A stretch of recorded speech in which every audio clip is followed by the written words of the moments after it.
सोना हे गे बाबू सोना के करा कहबोगे पगली हम बाबू सोना के करा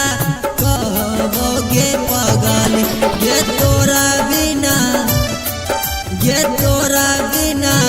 कैसे रहबोगे पगली हम तोरा बिना कैसे रहबोगे पगली हे गे बाबू सोना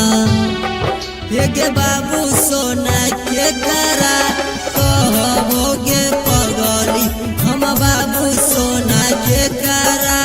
कहबोगे पगली।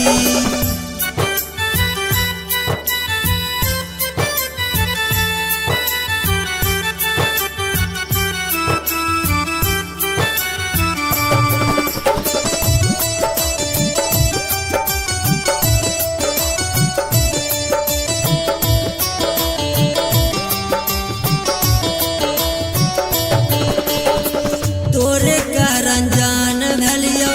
गाँव में बदनाम गे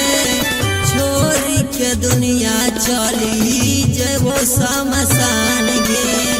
तोरे कारण जान भलियो गाँव में बदनाम गे छोरी के दुनिया चली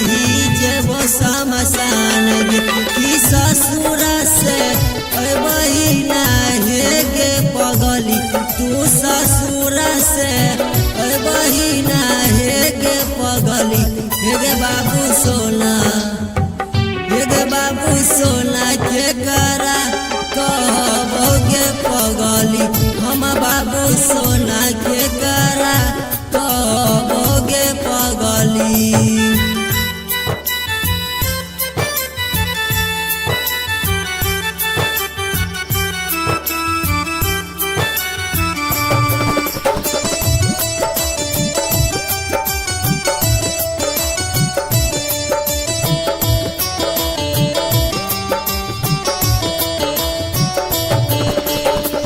काहे तू जान दलही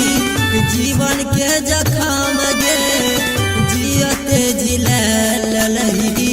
आजित के जान गे काहे तू जान दलही जीवन के जखाम गे